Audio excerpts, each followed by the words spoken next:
Hey, this is Andrew Brown. In this video, we're going to learn how to use Cloud Run. So I'm going to go ahead to the top here and type in Cloud Run. Cloud Run allows you to deploy containers. Also, serverless functions version 2, because that uses Cloud Run. So it depends on what we want to do here. And I mean, obviously, we want to deploy a container. Now, you could also connect a repository, and that actually might be probably the easiest way to do it. And you could set up Cloud Build to go ahead and build stuff, but we'll go ahead and try to deploy something maybe from Docker Hub. So here we can use a test sample container, and that's exactly what I'm looking for. This is the Hello World container, and well, this one specifically is for a Cloud Run, so I'm not exactly sure its contents, but I guess we'll find out as we run it. Let's choose a region, ideally Toronto, something near me. So we'll go ahead and drop that down. And we're going to have this endpoint that will be what we're able to access the app with. Here we have use IAM to authenticate incoming requests. We can do that. I just want to make this super easy. So I'm going to say allow unauthenticated invocations, which may disallow. I guess we could leave it alone, I suppose. Yeah, we'll leave it on required. I thought it'd be less work if we made it unauthenticated, but there might be more there. We could turn on identity aware proxy, which is not a bad idea if we had IAP enabled. That's where it would detect where you're connecting from and take into account HTTP data like your IP address, your location, your browser stuff, determine whether you should have access or not. We have billing down here, so we have request space or instance space. So basically one sounds more serverless than the other, right? So I'm going to do with request based. So to do with that, we can set to auto scaling with a minimum amount of number of instances. I probably want to have one, right? So, for the minimum here. Then down below here, we have ingress. So allow traffic from your project, share VPCs or VPC control perimeter. That might be interesting to have if you want to do internal. But we're going to allow direct access from anywhere. Then down below here, we have our container configuration. So here we can see it's starting on port 8080. I think with Cloud Functions, it's very prescriptive of what port you have to be on. We're not going to worry about that. Over here, we can attach volumes. We have some network configuration. We have a little bit of security configuration. But you can see that there's some stuff that you can change here. I think that it already has. Yeah, it has a built-in container command. So I'm going to let it do whatever it wants to do there.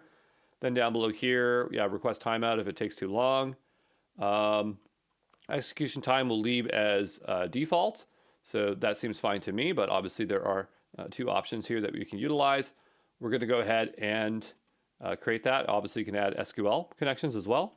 And so we'll deploy this and see what happens. All right, so this is deployed. Let's go take a look and see if we can see our hello world. So here we have your client does not have permission to get the URL. So that is going to be our challenge here, is the fact that we're trying to access it, but we technically are authenticated, so I'm not sure why that would be an issue because I'm logged in here. We do have a test up here, but so we want to send a payload to our workload. So that's not exactly that useful. Okay. Go over our security. Just a moment. All right, so since it requires authentication, what I'm thinking here is if we go to test, look down below here that it's putting the authorization header for us, because that was the trick that I'm trying to have here. And technically it's just generating out the command. Oh, if it can test in Cloud Shell, that would be really awesome. So we'll go ahead and do this and open that in Cloud Shell, as we will already have access to do what we need to do here. So we'll give it a moment here to open. Okay, and so let's paste it in. We'll go ahead and hit enter. And we get back. We get a back page. So clearly it is working. So now my question is, can we update the permissions or security after the fact so that we can get in here? So here we have use IAM to authenticate incoming requests. So if we uncheck that, then there is no authentication. So Cloud Run services have stable and secure connections by default. So let's say you need to enable the API to use that. That's fine. So we'll go ahead and hit save here. And so now we don't have any authentication on. So it would make me think that anyone should have access now. So we give a refresh here. We're going to test that theory. We'll go ahead to this page, give it a refresh. So now anyone's able to see it, okay? So congratulations, you successfully deployed a container image to Cloud Run. This creates whatever. You can deploy any container to Cloud Run that listens to HTTP.